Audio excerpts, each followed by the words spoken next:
Hello दोस्तों। आज हम बात करने वाले हैं चट्टानों के बारे में। ठीक है ना। चट्टानें कितने प्रकार की होती हैं और चट्टानें क्या है, कहाँ कहाँ से हमें क्या मिलता है। ठीक है। तो सबसे पहले आपने समझना है कि चट्टानें जो है पृथ्वी की जो कठोर कठोर सतह है उसको चट्टान कहा जाता है। ठीक है। और चट्टानें जो है उत्पत्ति के आधार पर तीन प्रकार की चट्टानें पाई जाती हैं। कितने प्रकार की? तीन प्रकार की चट्टानें पाई जाती हैं। नंबर एक पर हम बात करते हैं उसी क्रम में। सबसे पहले नंबर एक पर आती है आग्नेय चट्टानें। कौन सी? आग्नेय चट्टान। ठीक है ना। ध्यान से बात को सुनना। पृथ्वी की कठोर सतह चट्टान कहलाती है या चट्टानें मिलती है कठोर सतह के रूप में। और उत्पत्ति के आधार पर चट्टानें जो है वो तीन प्रकार की होती है। कितने प्रकार की? तीन प्रकार की।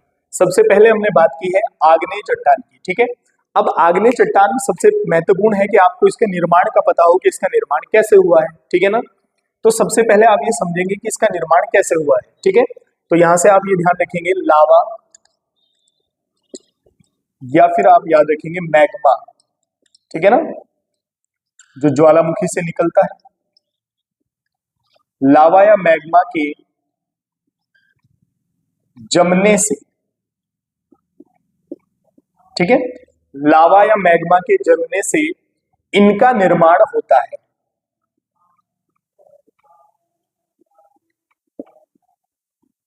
निर्माण होता है। ठीक है। ये आप ध्यान रखिए। यहां से समझ में आया।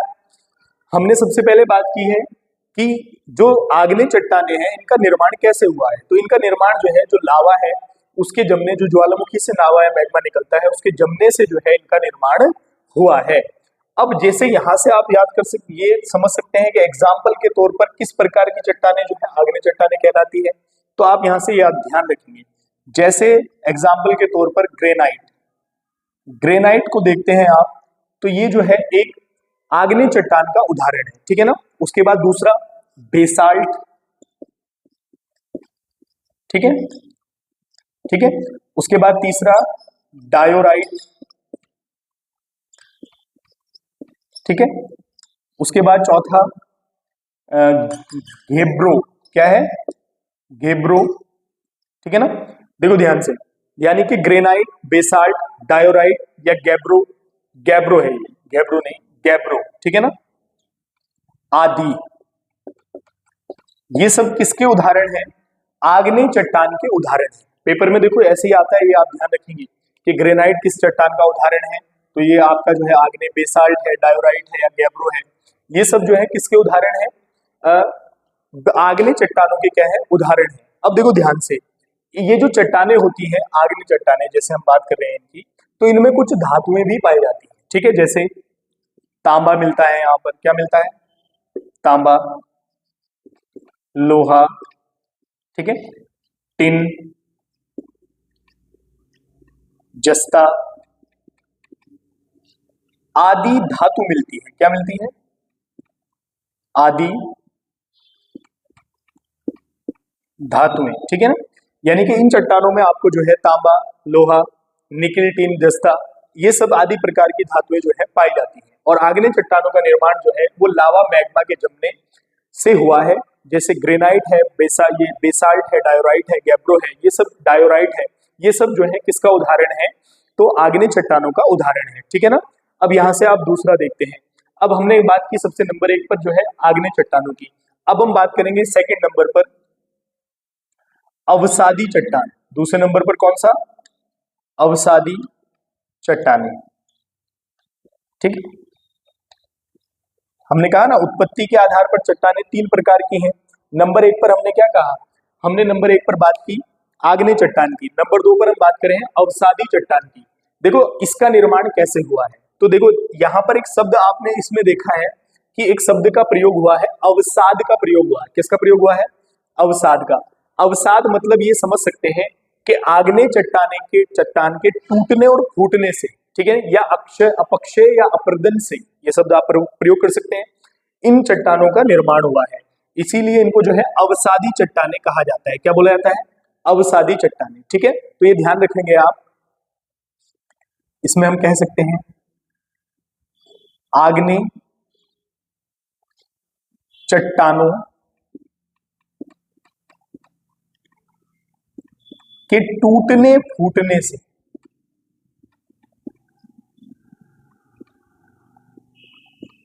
ठीक है, आग्नेय चट्टानों के टूटने फूटने से जो है अवसादी चट्टानों का क्या होता है, निर्माण होता है। ये आप ध्यान रखेंगे, ठीक है ना, निर्माण होता है, ठीक है। किनका, यानी कि आप ये समझ सकते हैं कि जो आग्नेय चट्टाने हैं उनके टूटने फूटने से या चट्टानों के टूटने फूटने से अवसादी चट्टानों का निर्माण होता है। यानी कि जो है इनके टुकड़े आपस में टूटे फूटे और फिर परत दर परत वो जो है हार्ड होते गए, उन्होंने चट्टान का रूप ले लिया। इन चट्टानों को हम कहते हैं अवसादी चट्टान। अब देखो अवसादी चट्टानों का उदाहरण देख लेते हैं, एग्जाम्पल में जैसे आप कह सकते हैं बलुआ पत्थर, क्या बोल सकते हैं, बलुआ पत्थर, ठीक है ना। ये किसका रूप है, अवसादी चट्टान का रूप है, पेपर में आता है, ठीक है ना। उसके बाद आप कह सकते हैं चूना पत्थर, चूना पत्थर, ठीक है ना, ये भी अवसादी चट्टान का रूप है। तीसरे नंबर पर आप स्लेट कह सकते हैं, क्या बोल सकते हैं, स्लेट, ठीक है ना, ये भी किसका रूप है, अवसादी चट्टान का रूप है, ठीक है। अब यह आप यहां से ध्यान रखेंगे, यानी कि जैसे हमने कहा ग्रेनाइट किसका रूप है, तो आप याद कर समझ सकते हैं कि आग्नेय चट्टानों का रूप है। ऐसे ही अगर आप बलुआ पत्थर की बात करेंगे तो ये अवसादी चट्टान का क्या है, रूप है, ठीक है ना। और जैसे स्लेट है या चूना पत्थर है, अब ये जैसे बलुआ पत्थर की बात हम करते हैं तो इसको आप याद रखेंगे आगरा का किला, ठीक है ना, आगरा का किला, ठीक है, और दिल्ली का लाल किला,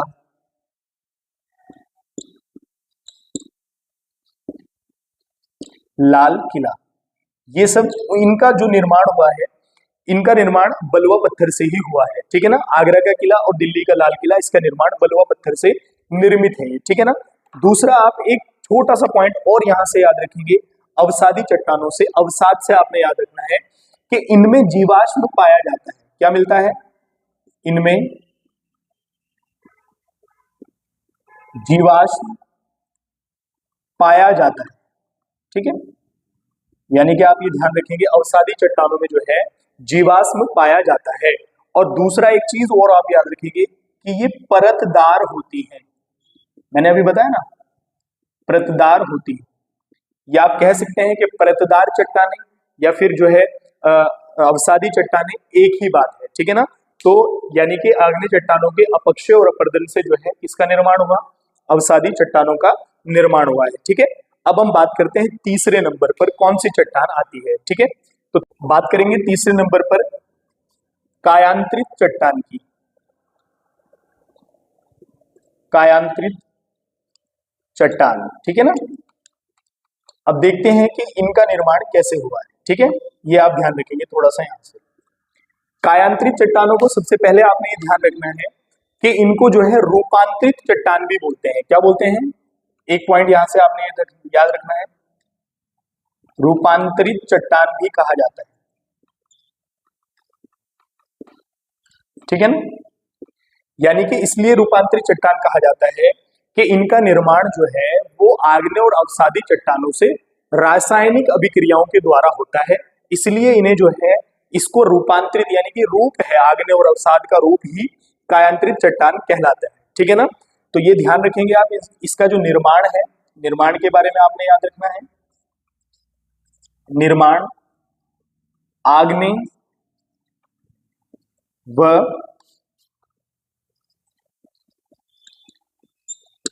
अवसादी चट्टानों से हुआ है, ठीक है ना।